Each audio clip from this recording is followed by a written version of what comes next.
Olá, sou o pastor Fernando Angelim. Hoje nós vamos para a nossa quinta aula do módulo de Introdução à Teologia Bíblica Batista Reformada. Nas últimas aulas começamos a apresentar os três grandes pactos encontrados na Confissão de Fé Batista de Londres de 1689. Falamos a respeito do Pacto de Obras, uma aliança condicional feita por Deus com Adão antes da queda, o Pacto da Graça, que diz respeito à maneira pela qual Deus resgatou o seu povo da caída posteridade de Adão, um pacto prometido no Antigo Testamento e estabelecido no Novo, e também vimos que o Pacto da Graça é a manifestação no tempo e no espaço do plano eterno de redenção, o qual vamos estudar hoje, o Pacto da Redenção. Sobre o Pacto da Redenção, R.C. Sproul observa que o Pacto da Redenção é um corolário da doutrina da Trindade. Como o termo Trindade, que a Bíblia não menciona explicitamente. O termo Trindade não aparece na Bíblia, mas o conceito da Trindade é afirmado em toda a Escritura. Da mesma forma, a frase Pacto da Redenção não ocorre explicitamente na Escritura, mas o conceito é anunciado em toda parte. Carl Trueman define o Pacto da Redenção e os papéis de cada membro da deidade nesse pacto da seguinte maneira. Em uma breve definição, a Aliança da Redenção estabelece Cristo como mediador, define a natureza de sua mediação e assinala papéis específicos a cada membro da deidade. O Pai designa o Filho como mediador para os eleitos e põe os termos de sua mediação. O Filho voluntariamente aceita a função de mediador e a execução da tarefa na história. O Espírito concorda em ser o agente da concepção na encarnação e sustentar Cristo na bem-sucedida execução de sua função de mediador. Sendo assim, é sobre esse acordo eterno entre as pessoas da Trindade para a redenção de um povo eleito que trabalharemos hoje, o Pacto da Redenção. Observemos o texto da Confissão de Fé. Esta aliança é revelada no Evangelho. Primeiramente a Adão, na promessa de salvação pela semente da mulher, e depois por etapas sucessivas, até que a sua plena revelação foi completada no Novo Testamento e é fundada naquela transação da eterna aliança que houve entre o Pai e o Filho para a redenção dos eleitos. E é somente pela graça desta aliança que todos da caída posteridade de Adão, que já foram salvos, obtiveram a vida e a bem-aventurada imortalidade. O homem é agora totalmente incapaz de ser aceito por Deus naqueles termos em que Adão permanecia em seu estado de inocência. A Confissão de Fé apresenta o Pacto da Graça revelado a Adão como uma promessa em Gênesis 3,15 e depois por etapas sucessivas até a sua plena revelação na Nova Aliança. E prossegue afirmando que aquela aliança, o Pacto da Graça, é fundada naquela transação da eterna aliança entre o Pai e o Filho para a redenção dos eleitos. Esse eterno acordo é chamado por muitos teólogos de Pacto da Redenção ou Aliança de Redenção. A confissão afirma que é com base na graça dessa aliança que os pecadores da caída posteridade de Adão podem ser salvos. Portanto, entendemos que o Pacto da Redenção diz respeito ao acordo feito entre as pessoas da Trindade antes da fundação do mundo para a salvação de um povo eleito na história. Sproul salienta a importância deste pacto. Atualmente, ouvimos muito pouco na igreja sobre a aliança de redenção, mas eu a considero um dos aspectos mais importantes da teologia sistemática.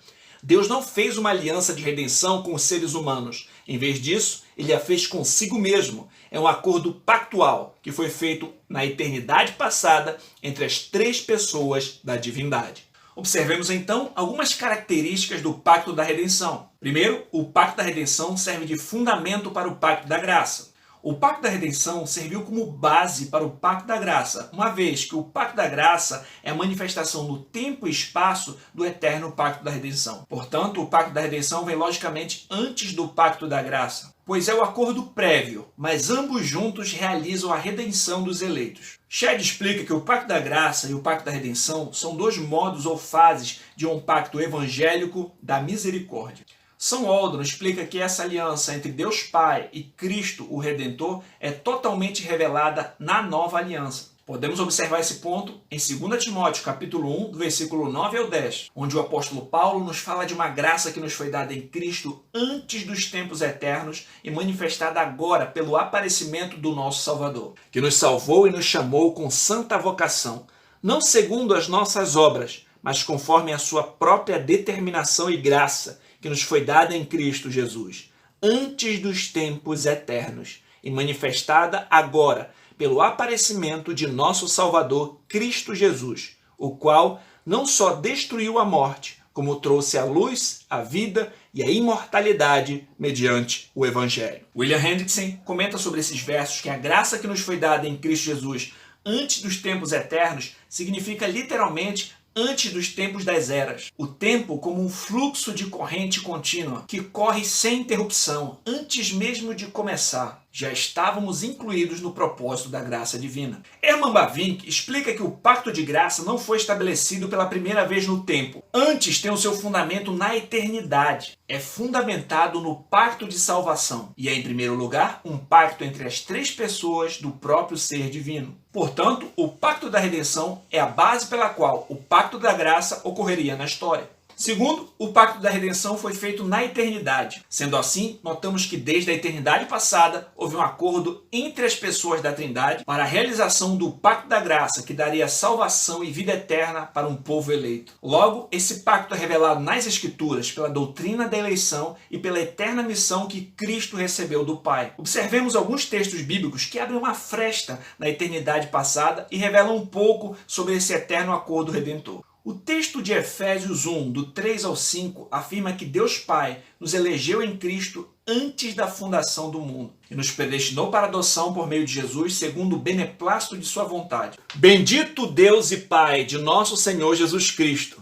que nos tem abençoado com toda sorte de bênção espiritual nas regiões celestiais, em Cristo, assim como nos escolheu nele antes da fundação do mundo, para sermos santos e irrepreensíveis perante Ele, e em amor nos predestinou para Ele, para adoção de filhos, por meio de Jesus Cristo, segundo o beneplácito de sua vontade. Francis Fawkes explica que o termo grego para a palavra predestinados significa literalmente marcados de antemão. É apenas uma outra palavra que expressa o fato de que o plano de Deus para o seu povo vem desde a eternidade. John Dagg fala sobre a eternidade do pacto redentor. Que esse pacto é eterno é algo que se pode sustentar pela eternidade, imutabilidade e onisciência das partes, bem como pelas declarações da Bíblia, que direta ou indiretamente estão relacionadas com ele, pelo sangue da eterna aliança, segundo o eterno propósito que estabeleceu em Cristo Jesus nosso Senhor,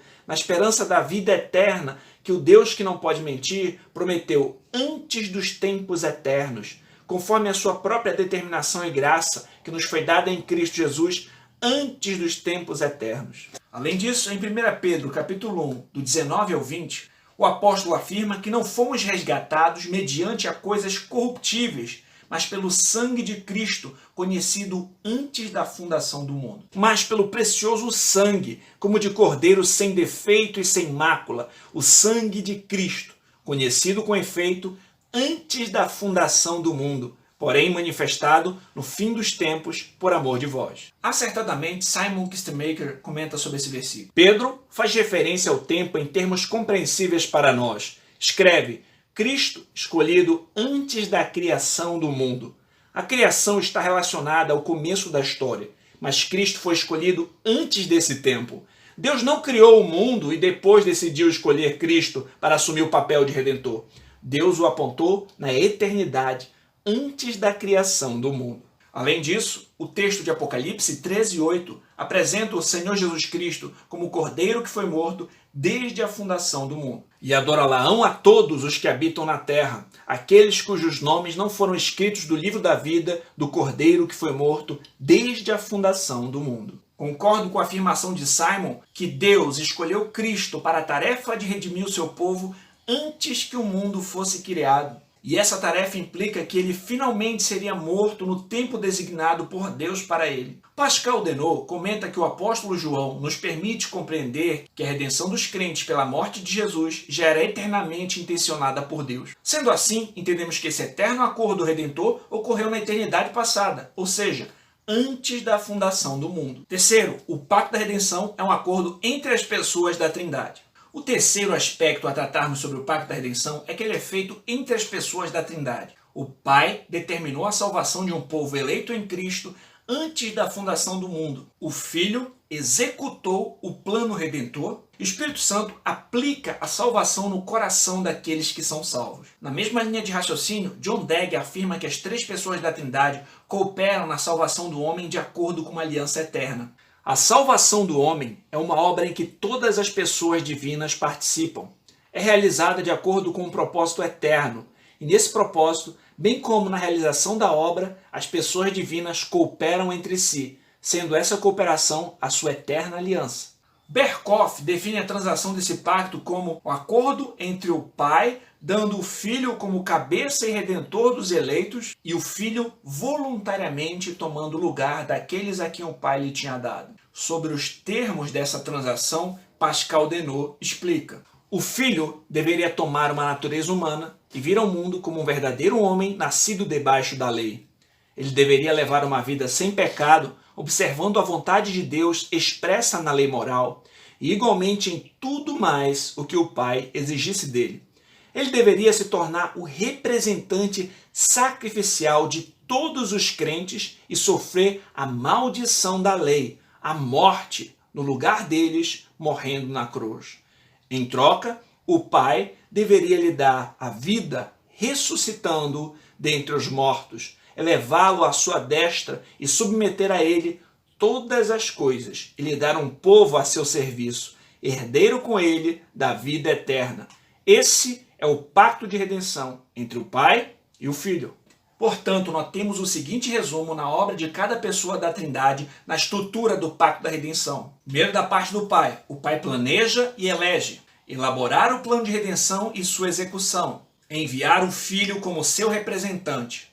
Aceitar apenas o Filho como representante de seu povo. Dar ao Filho toda a autoridade, incluindo a autoridade de derramar o seu Espírito com todo o poder para aplicar a redenção ao seu povo. Preparar um corpo para o Filho habitar como homem, dar ao Filho um povo que ele redimiu para ser a sua propriedade, ressuscitar e glorificar o Filho ao cumprir a sua obra. Segundo, da parte do Filho, ele executa e redime. Nesse pacto de redenção incluía um acordo de que o Filho viria ao mundo como homem e viveria como homem sob a lei mosaica, se entregaria até a morte, seria perfeitamente obediente a todos os mandamentos do Pai, obediente até a morte e morte de cruz. Concordaria em reunir um povo para representar e guardar, de modo que nenhum que o Pai lhe deu se perderia. Terceiro, da parte do Espírito Santo, guarda, santifica e aplica. Nesse pacto de redenção, o papel do Espírito Santo, embora muitas vezes subestimado, nesse acordo foi ímpar e essencial. O Espírito Santo concordou e executou a vontade do Pai,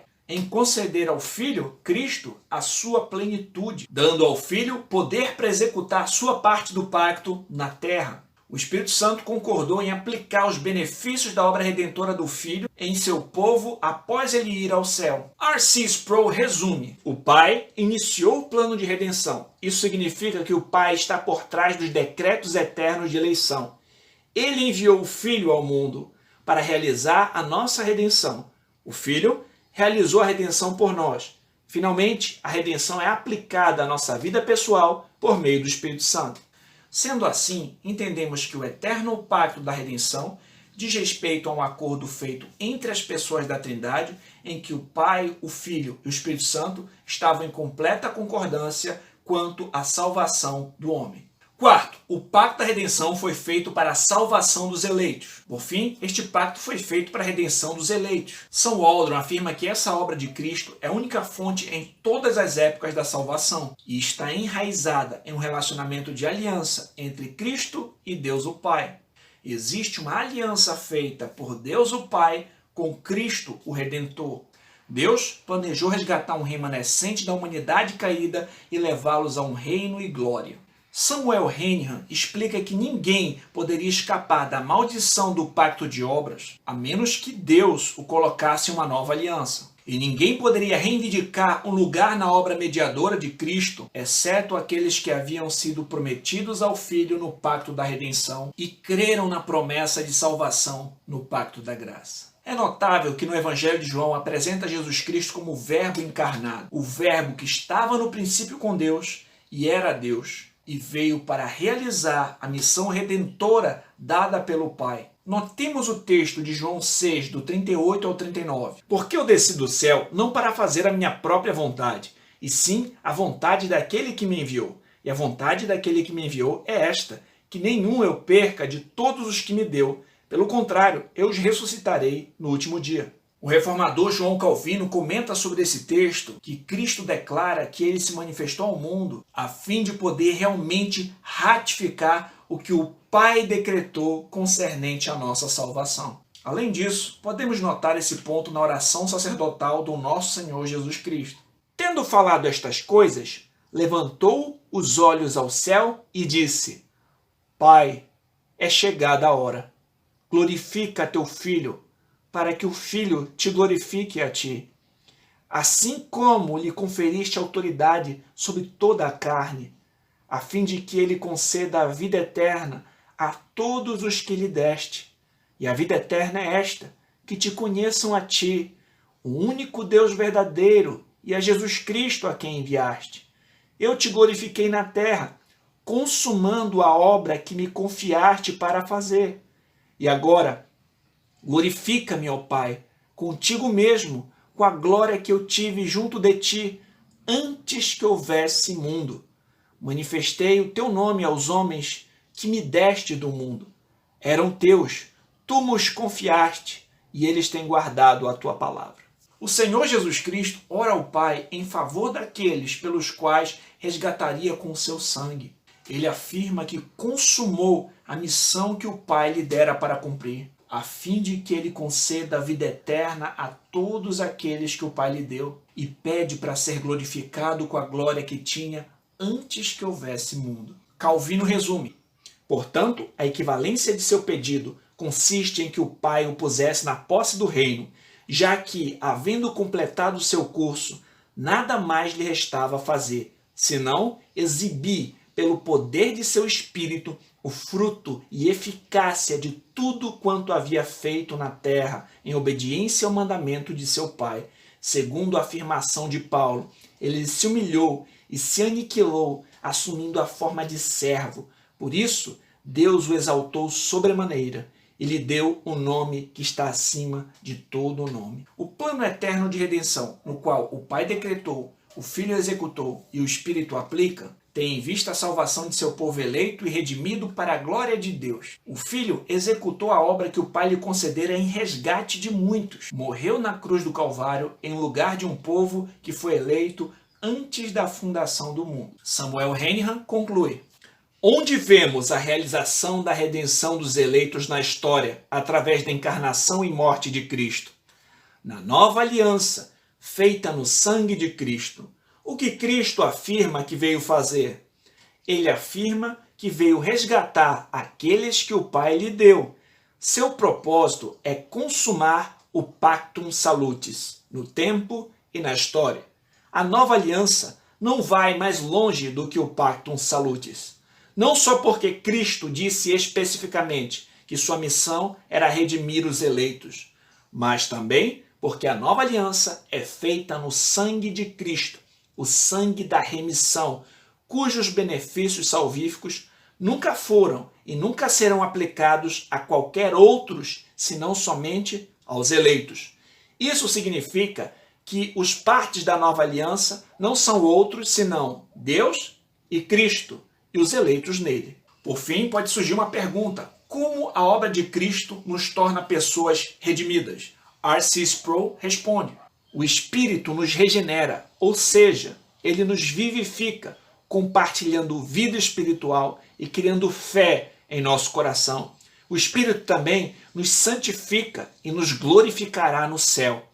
Esta é a obra de redenção e envolve todos os três membros da Trindade, que agem em concordância. Portanto, o pacto da redenção serviu como base do pacto da graça, foi feito na eternidade passada, em um acordo feito de maneira perfeitamente agradável entre as pessoas da Trindade, em que o Pai elegeu, o Filho executou e o Espírito Santo aplica a salvação aos eleitos.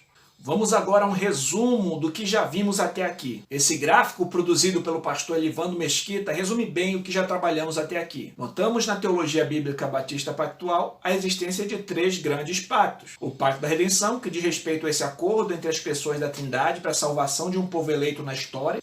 O pacto de obras, a aliança condicional feita com Adão no Éden, na qual, se obedecesse, comeria da árvore da vida e viveria eternamente, e se desobedecesse, morreria com todas as implicações dessa morte. Vimos que Adão e Eva, enganados pela serpente, o diabo, pecaram, e por Adão ser o cabeça federal da humanidade, toda a sua descendência foi afetada por sua queda.